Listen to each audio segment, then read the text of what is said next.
Une récente augmentation des cas de métapneumovirus humain dans le nord de la Chine a suscité beaucoup d'inquiétudes partout dans le monde. 5 ans après que le coronavirus a émergé, toujours en Chine, tout le monde se pose la question de savoir est-ce qu'on a un nouveau virus qui va provoquer une nouvelle pandémie en 2025.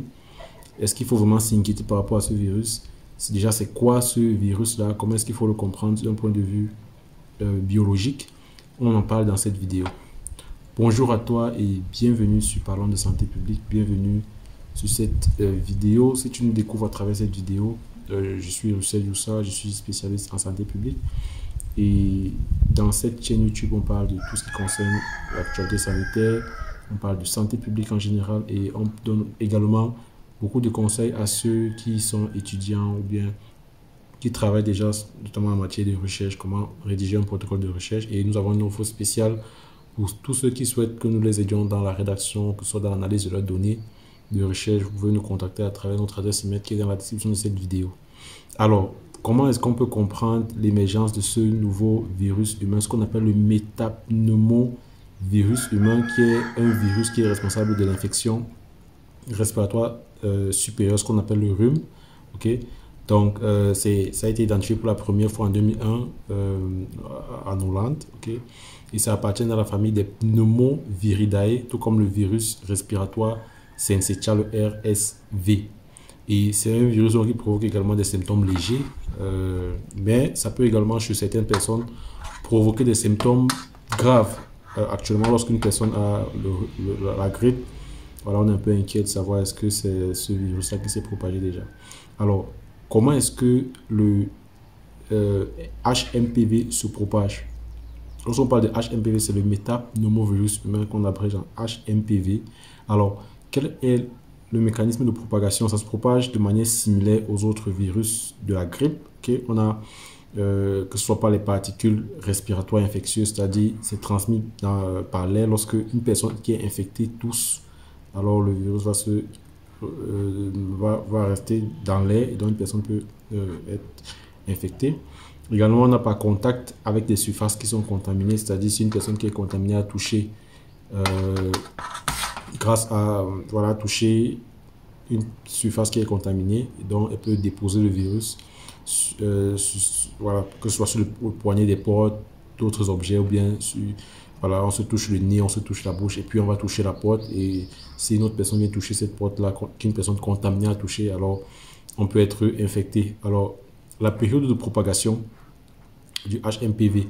Dans les régions tempérées, le HMPV circule surtout en hiver, et au printemps. Et malgré le fait qu'on a l'hiver et le printemps où cela circule régulièrement, le HMPV peut infecter les personnes tout au long de l'année, donc vigilance. Alors, quels sont les symptômes du HMPV? D'après l'OMS, on a les symptômes généraux de la grippe, tels que la toux, la fièvre, les maux de gorge, le nez qui coule, ou bien le nez congestionné, c'est-à-dire on a l'impression qu'on ne peut plus bien respirer, les douleurs corporelles, les maux de tête, ce sont les symptômes de la fièvre. Et chez certaines personnes également, le HMPV peut causer des complications graves telles que la pneumonie, la bronchite. Et ceux qui sont dans des personnes les plus à risque et sur lesquels il faut faire une surveillance beaucoup plus accrue, vous l'avez bien deviné, c'est ceux qui ont des difficultés respiratoires, ceux qui ont des douleurs thoraciques, ceux qui ont des fatigues instantes, ceux qui sont déshydratés. Ces personnes-là vraiment sont à risque, et il faut faire une surveillance beaucoup plus accrue. Alors les personnes à risque de cette maladie, comme c'était le cas pour le coronavirus, vous avez bien les personnes âgées, les personnes en bas âge, les enfants de moins de 5 ans, également les individus qui sont immunodéprimés. Donc, comment est-ce qu'on peut prévenir le HMPV?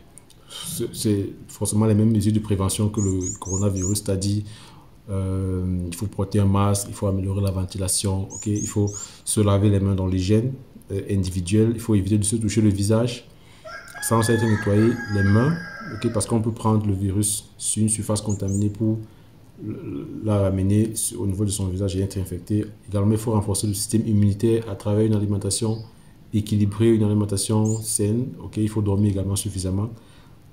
Ça, ce sont des éléments qui renforcent le système immunitaire. Faire de l'exercice également renforce le système immunitaire. Donc ça, c'est des éléments importants. Et pour des personnes qui sont déjà malades, il faut rester à domicile. Il faut se couvrir la bouche lorsqu'on veut éternuer, se couvrir la bouche et le nez lorsqu'on veut éternuer. Il faut désinfecter régulièrement les surfaces qui sont fréquemment touchées, que ce soit dans les bureaux et tout. Il faut constamment désinfecter.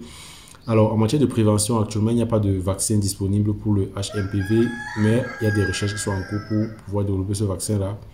Et le traitement, actuellement, c'est avec les médicaments qui sont en vente libre pour la fièvre. C'est-à-dire, on soigne généralement à l'hôpital, c'est la fièvre, les douleurs, la congestion nasale, et on préconise également le repos, l'hydratation, parce que c'est voilà, une maladie qui va permettre, qui va faire en sorte qu'on se déshydrate beaucoup.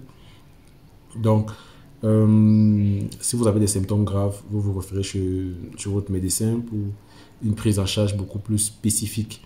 Alors, quelle est la différenciation entre le HMPV et d'autres maladies respiratoires? Les symptômes peuvent ressembler à d'autres infections respiratoires, notamment le coronavirus ou le virus syncytial, mais il y a un diagnostic précis qui peut orienter le type de traitement qu'il faut prendre, notamment pour la grippe ou bien pour le coronavirus, qui, eux, vont disposer des traitements antiviraux beaucoup plus spécifiques. Donc, il faudrait absolument un diagnostic beaucoup plus précis pour ce virus particulier. Et voilà, au terme de ça, on se rend donc compte que le HMPV, le métapneumovirus humain, c'est une infection qui est respiratoire courante, ordinaire, si on peut le dire, qui touche beaucoup plus les personnes en bas âge, mais également les personnes très âgées et les individus immunodéprimés. Ces personnes-là sont les plus à risque en cas d'infection. Bien que ce soit une infection bénigne, elle peut également présenter des complications beaucoup plus graves chez certaines personnes qui sont vulnérables, que j'ai cité tout à l'heure. Et la prévention, c'est les gestes barrières, comme on a eu l'habitude avec le coronavirus, c'est-à-dire l'hygiène, utilisation des gels hydroalcooliques pour pouvoir se nettoyer les mains. Ça, c'est des éléments importants. L'assainissement des milieux communs. Donc, il y a d'autres recherches, d'autres surveillances qui sont mises en place pour pouvoir développer un vaccin et pour pouvoir mieux comprendre comment est-ce que la maladie circule.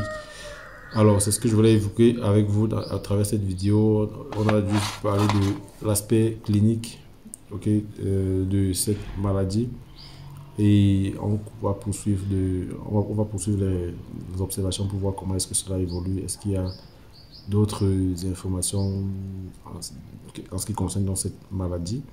Et comme d'habitude, on va partager tous ensemble dans cette chaîne YouTube. Donc, pour finir, je vous rappelle simplement de liker la vidéo si elle vous a plu, de la partager également et de vous abonner si ce n'est pas encore fait. Et n'oubliez pas, si vous êtes étudiant ou chercheur, que vous sollicitez une assistance dans votre recherche, ou alors si vous sollicitez une assistance dans l'analyse de vos données, ou alors si vous souhaitez être formé sur l'utilisation des logiciels statistiques et des logiciels également qualitatifs, vous pouvez nous contacter et nous allons mettre à votre disposition des personnes qui vont vous aider à le faire. Nous on se revoit donc pour une prochaine vidéo. Sentez-vous bien.